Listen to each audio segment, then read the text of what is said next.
Welcome everyone to this very important show of mine on the Indo-Bhutan equation.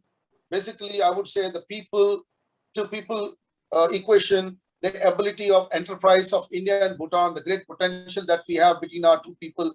And it's a very special show that I'm conducting. And I promise you that with the help of the three stalwarts that we have, three very young, wonderful stalwarts of Bhutan. And let me name them. We have RIKESH Gurung, who's actually achieved extraordinary dimensional things after I met him. He is the president of BAEyul, the Young Entrepreneurs Association of Bhutan, and he's also the founder and CEO of Green Roads.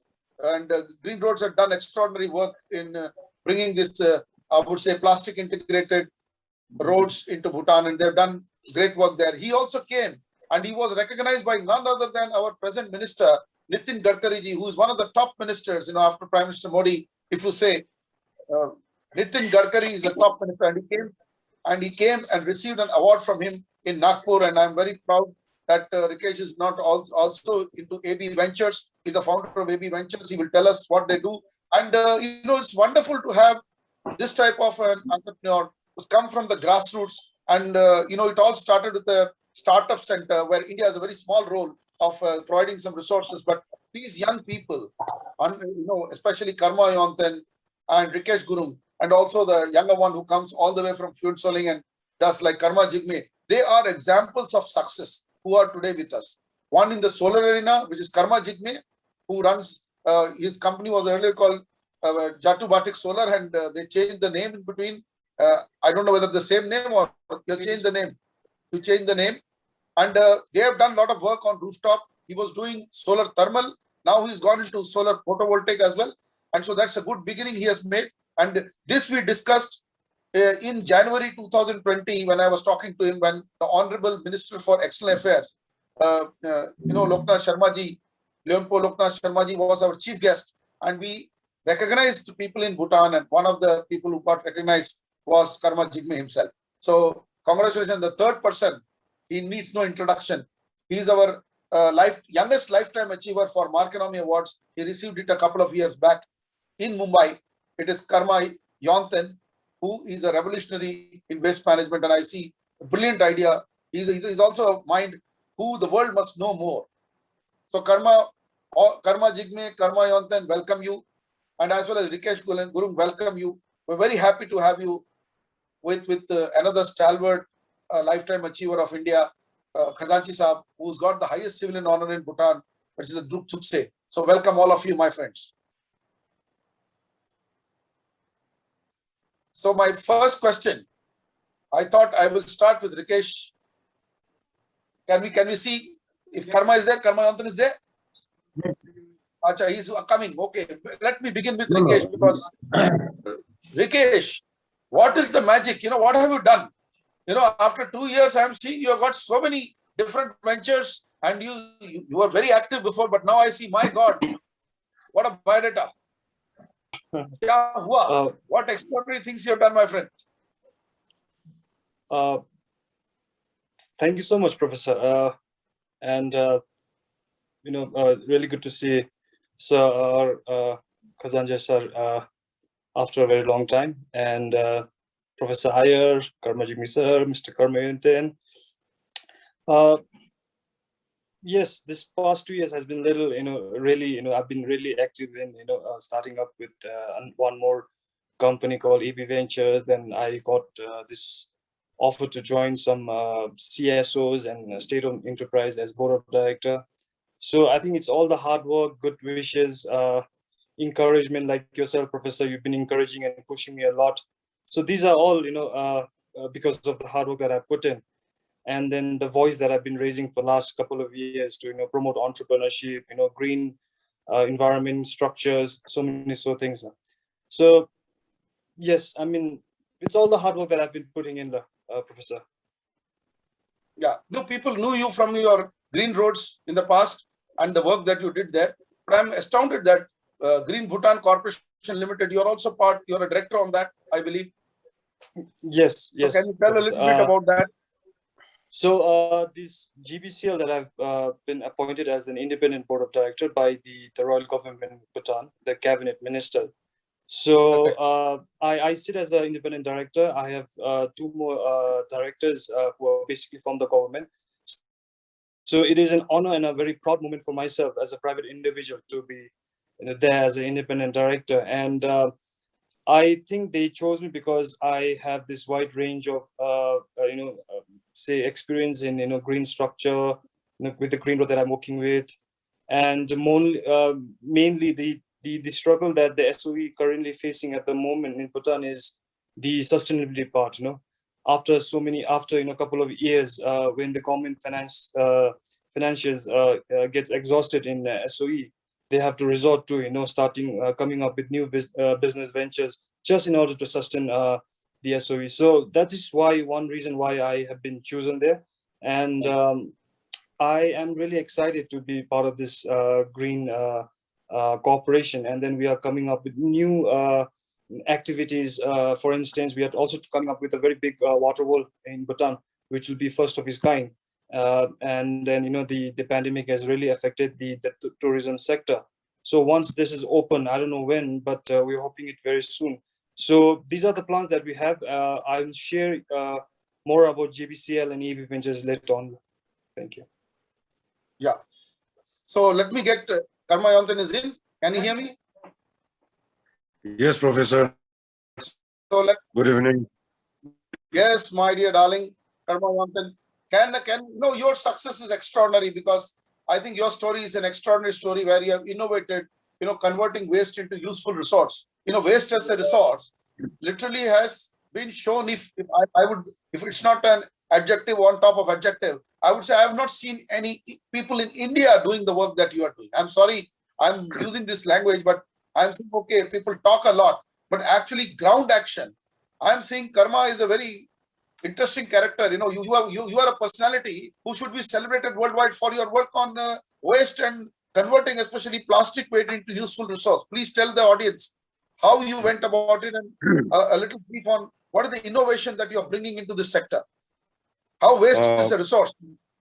Yeah, Professor, can you hear me? No, yeah. Yeah, I can hear you. Yeah, Professor, I think now the science is evolving. You must put your video on. I think your video is not there. Okay. Yes, Professor. Yeah. Now, with so many things already in place, having seen environmental issues and its challenges. Yes. Now I must say that science is evolving. Actually, almost everybody in the world are trying to find the solutions to the existing problem. It actually has potential to, like threat to economy or environment. People are working on it, and I must say that it was just part of being part of the global league to certainly come up with or make some attempts exploring solution. It just happened as we made attempts to it, and it was all because of the perseverance and continuous effort that we just made it through. So we are happy that we are just part of this global movement. Hopefully that we can perform a lot of other works in future. Right.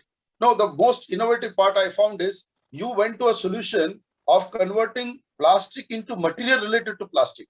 So that was not the way people looked at. People wanted to jump those steps, and people even talked about energy from waste, much larger dimension. But you went to the smaller brick and mortar, and you tried to develop, and you demonstrated the ability to develop it. And I hear the stories that the size of the poles that you have made, I have seen them. I have physically seen. So I have some advantage of having seen it personally.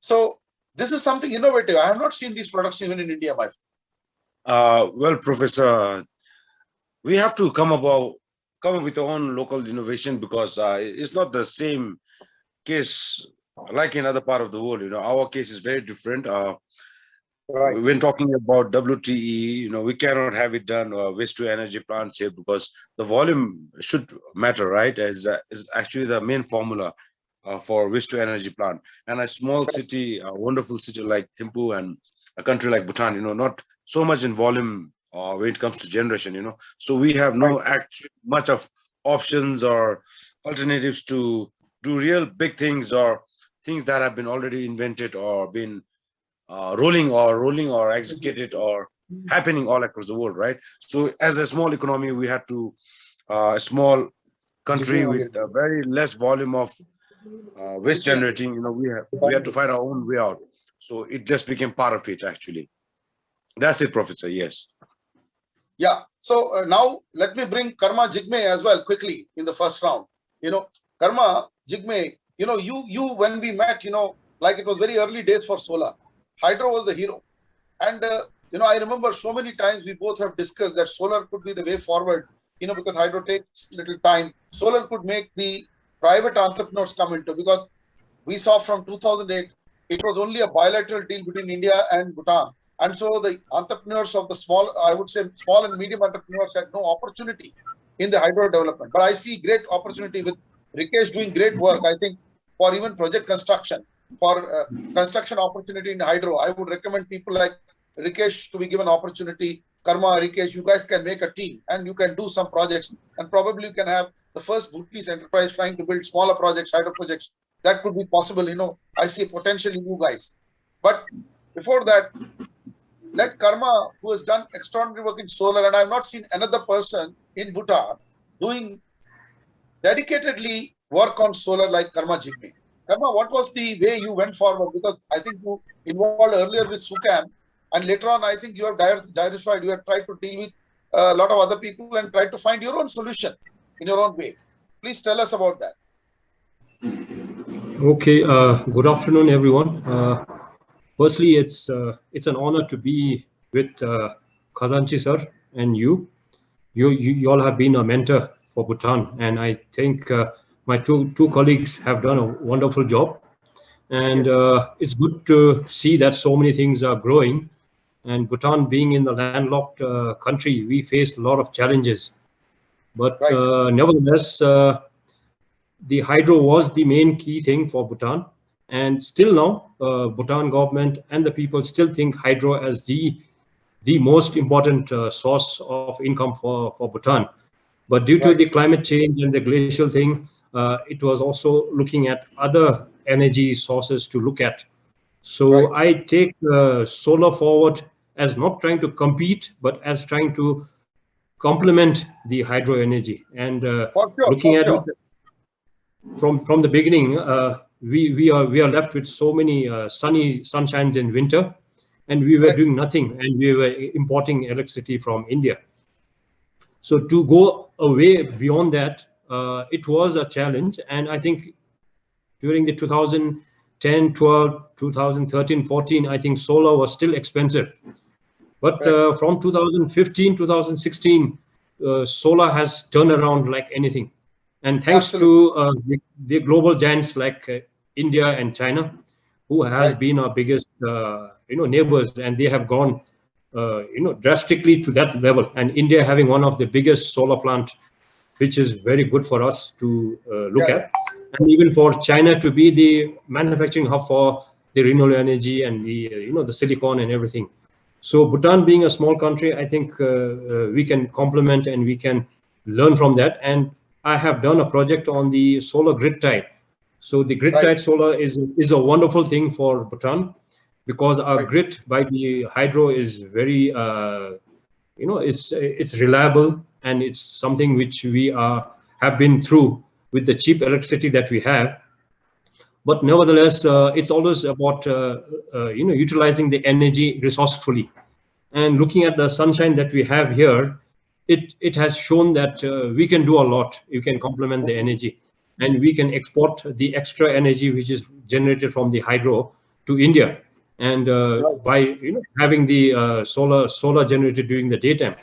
And I got a work for the UN house in Thimphu, and the WWF office. So we have done the grid tied solar on grid tied on a net metering basis, and we are exporting.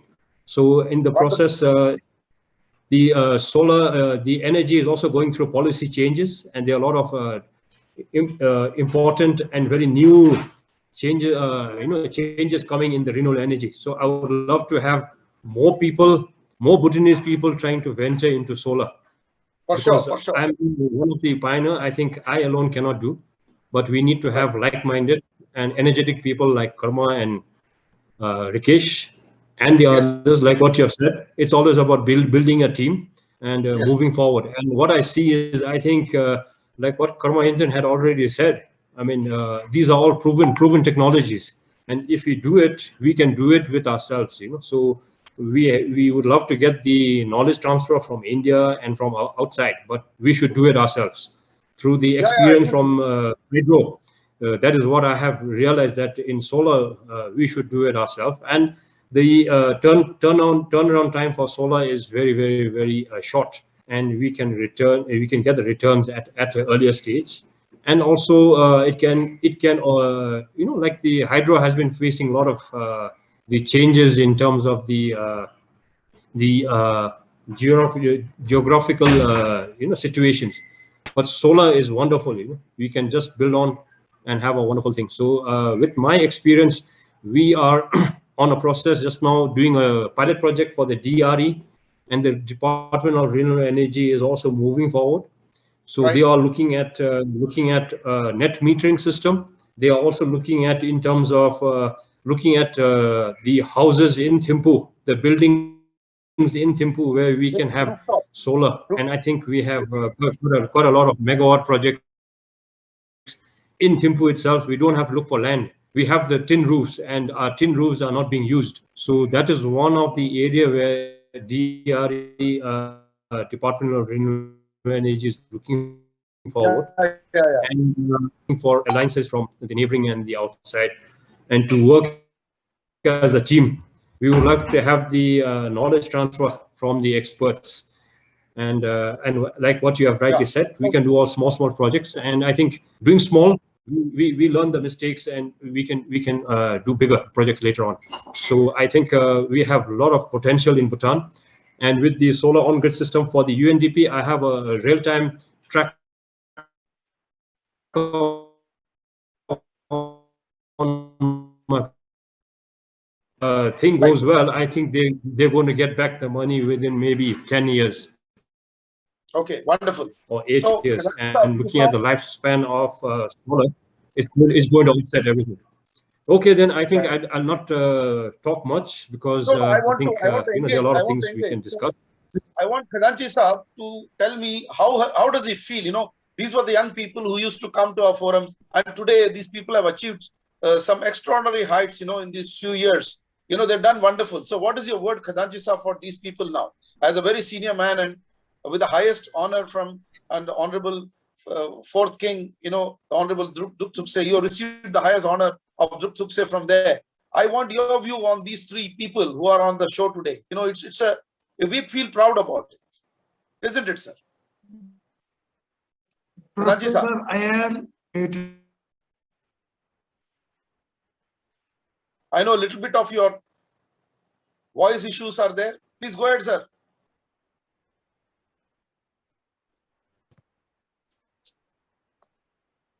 Khazanchi Saab, your voice is lost. Okay, we'll have him. Let's continue with Rikesh. Rikesh. Do you get me now? I think we're losing your voice. I'm there. No. For me, it's okay here. Go ahead. Shows okay. Okay, sir. Hello. Go ahead. Yes, Professor, do you hear me? Yeah, I can hear you. Go ahead. Okay. No, what I want to tell you is, I am so free and coming well. And as you said, I have not seen many people like that, even in India, which is a huge big operation. I recall about 2.5 decades back. Right. So wonderful. Khazanchi Saab is very happy, as I understand. Some problems with his lines today. But let me get Rikesh back. Rikesh, what was your experience in building these roads in Bhutan? You know, they were the first of their kind. And, you know, these technology, of course, came from a professor in Coimbatore, because all that was very popular in India. But you went a very different, you know, I would say, direction in building these projects. And you were a sort of innovation, you know, there. Let the viewer get an idea about this whole innovation that you went through.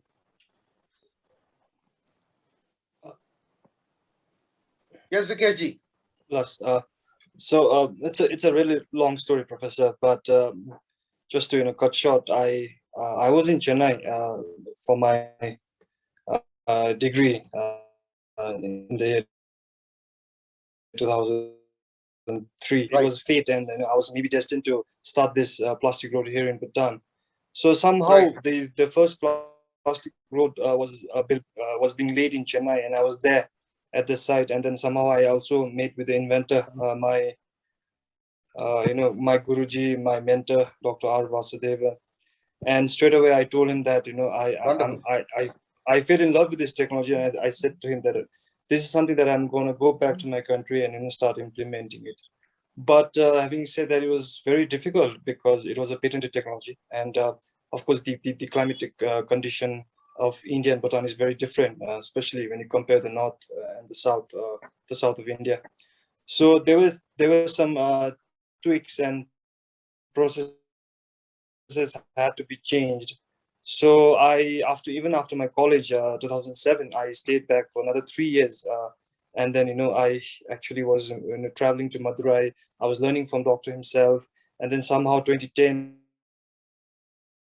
I had there, and I was not able to straight away start my business because it was first of its kind in the country. And there was no, ISC code, the license to start such businesses. And people had no idea about the plastic tar road. So until 2014, I was working in various other sectors like tourism, ticketing, and then somehow after 2.5 years, I was able to get the license to start my business. After I got my license, the first business opportunity institution, financial institution got established in the country, and I became the first beneficiary to avail collateral-free loan. And and then that's how I started actually. So even after 2014, I had to wait for another year to get the first trial road from the country. And now I have built 100 kilometers of road in Bhutan. I have reused 550 tons of waste plastic, and I've also been given a work order to build roads in Nagpur and Delhi as well. Because of this pandemic, I'm not able to travel, but there are some, yeah. So and this is very important. This is very important. What you said is you got orders to execute in India, if I'm right, if I heard right. Yes, so that's the congratulations to him. This is the first breakthrough that we have a Bhutanese company, trying to work in India, and that's a very interesting change. I think this is the first time that any I would say any media channel or anybody would have discussed, this issue in India, because it's very exciting to see a Bhutanese company coming and doing work. And this I visualized almost 10 years ago, and I'm very happy to see what you're doing. Yes. Yeah. So, I mean, if you look at the policies and, of starting a JV in India, it's very much easy actually. But we were not aware of that. And then the experience that I myself have here in Bhutan, like Karma YONTEN or Karma JIGME, we can actually sit for tenders in India with our experience, Absolutely. So this is how I was able to, get to that. And then it's a very simple form link that is been shared in the Government of India website. And with support from the minister himself, Sri Nitin Gadkariji, I was offered to do some kilometers of road in Nagpur. And I'm looking forward to that. And so that will be a great day. When you complete this project, it will be a great day for both India and Bhutan. That project will become for the collaboration. We have been discussing this young entrepreneurs, I would say entrepreneurs between India and Bhutan collaborating. So you have practically come to that. We're proud of you. Yes, Professor. And I remember you talking about, the India-Bhutan, friendship is the oldest, but the relation is simply between government only.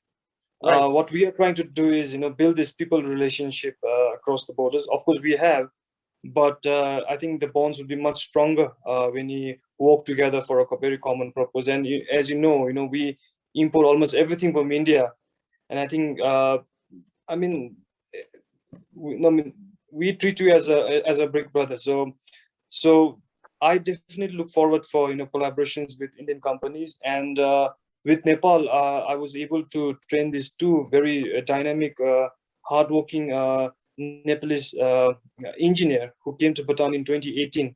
and I was able to transfer the technology to them. So they have actually built a green road in Nepal. And recently, recently the Entrepreneurship World Cup, I won the World Cup. So it is a great achievement, because I have really worked hard for this, and then I feel that good days are coming. And currently, for myself and Karma Yonten, we always discuss, we've been working so hard, but there isn't, enough bank balance for us. But I think there is still time to make money. For now, we just want to make sure that we, encourage and, inspire younger people. I think entrepreneurship should be taken as a career choice in Bhutan, rather than just take it as a hobby. So this is something that we are really working on it.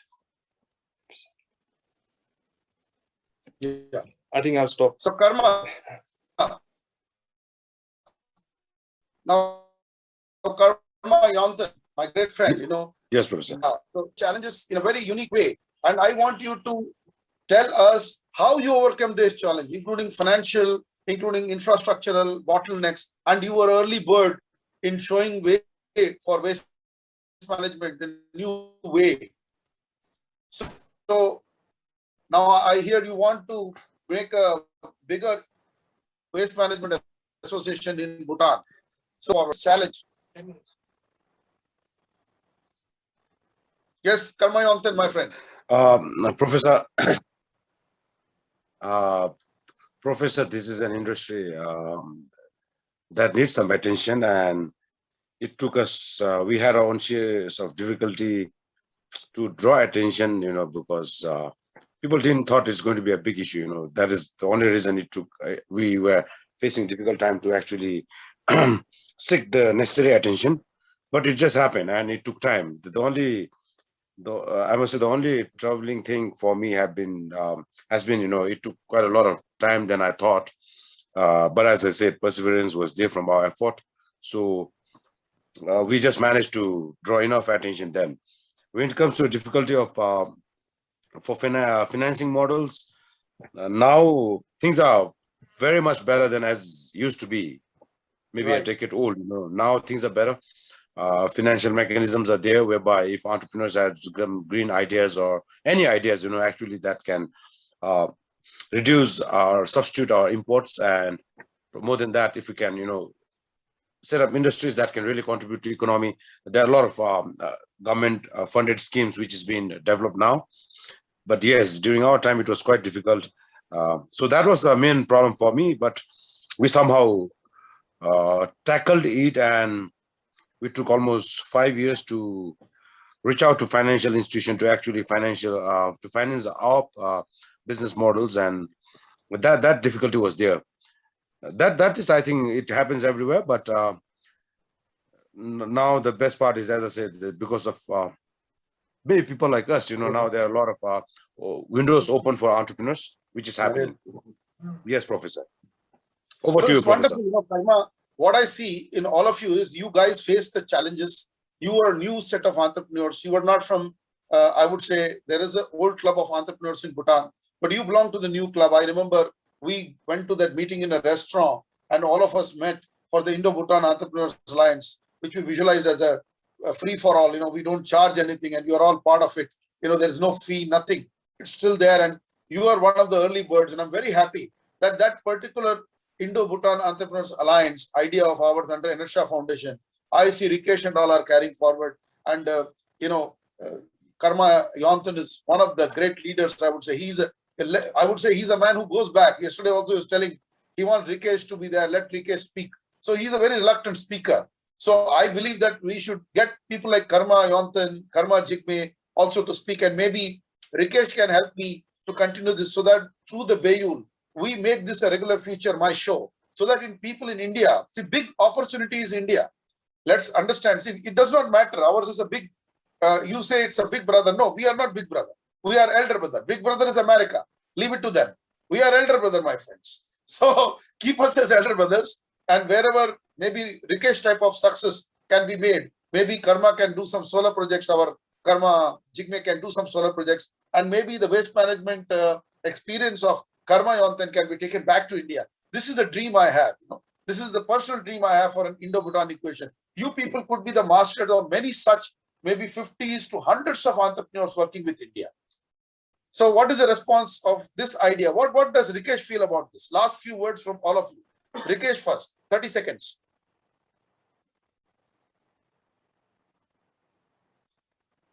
Rikesh ji,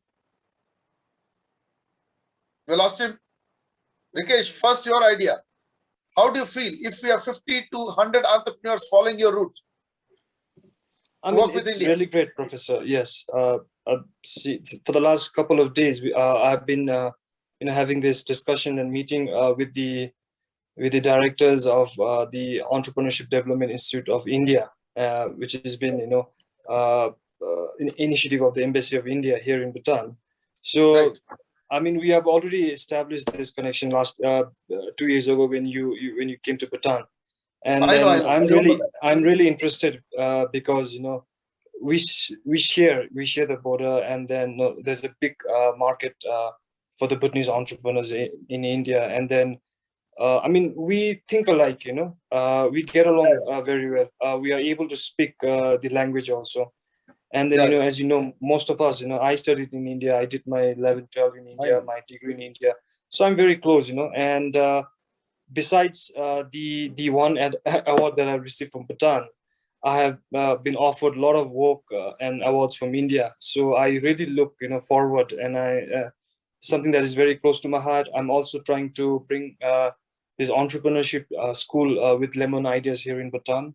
So yes, I'm definitely working on it, and with Professor, with you on our side, I mean, we could take things, very far and forward. Wonderful, wonderful. A few words on the solar initiative from Karma Jigme, please. Karma, from you on solar potential, same way, just like Rikesh has done. You could do a Rikesh into India. To tell you frankly, at the moment, yes, what you're saying is there. We can do, because India has India has the economy. It has the big market, the market share. So the only thing would be is yes, we need to have a team. Going individually is going to be very difficult, because India always talks with numbers, whereas Bhutan being a small country, that could have an issue. But nevertheless, having like-minded people with a company going forward, I think it's the way forward. We can also contribute in certain ways, and the experts from India can contribute. Theoretically, they are very intelligent, but we guys are hardworking, so we can give the practical know-how. And like our KHAZANCHI sir, who has been in Bhutan, knows very well how Bhutanese are. So getting a team would be very good, and we love to look forward. Yeah. And we have always been educated from India. We speak the same language. We almost have similarities and everything. So yes, I would love to venture out, but before that, I think would love to do at home, and trying to really. I think we can do a lot in Bhutan. We are facing the biggest crunch in the technical skills. So I think first is to do yourself at home, do well, and then we can venture out. And I think we can contribute to India and everything, in all those challenges that we work in this high up mountains, and hope to see more hydro experts and what you're talking about, the waste, and also solar, because we have extreme sunshine. So I think it's a good idea, Professor G, and having mentorship like KHAZANCHI sir, I think especially for us, it would be a way forward to get into the big market of India, which is so vast. The whole world's attention is India now, and I think it's only up to the Indian people to live up to that. And I think they have a lot of things to do. And we, as a small country, can also contribute in that. And we are fortunate to be a neighbor of India, because the market is India. If India improves, we improve. So we want to be a small Singapore for India, whereby we can be much more. Yeah. So Karma Jigme, thanks for this. Let me get the last word from Karma Yonten for the day. And then we close, because I think we have done justice to this program. All of you have spoken. And let me get Karma having the last word. And thanks to Khazanchi Saab and all of you. Before that, let Karma, 10, 15, 20 seconds, whatever you can take. Quickly, man. Karma Yonten. Professor, things have, in terms of waste management, India is doing great. I'm amazed to see how things have unfolded from 2014. You know, after that Swachh Bharat mission was introduced.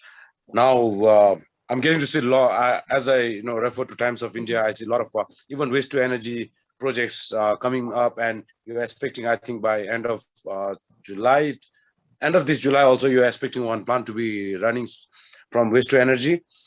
So it's amazing, and there are a lot of things that we can learn, and certainly maybe we have very small things that we can offer to the general Indian masses and Indian as a big giants, but we do see a lot of areas where we can rub each other and help each other, so that would be my final word now. Professor, I look forward to working with our Indian friends all across. Thank you very much. On that word, with all our friends today, we have to close this, because I think for a beginning, this is a good show. And thanks to all of you. Again, both hail Bhutan and India. Tashi Dilek. Meet you again.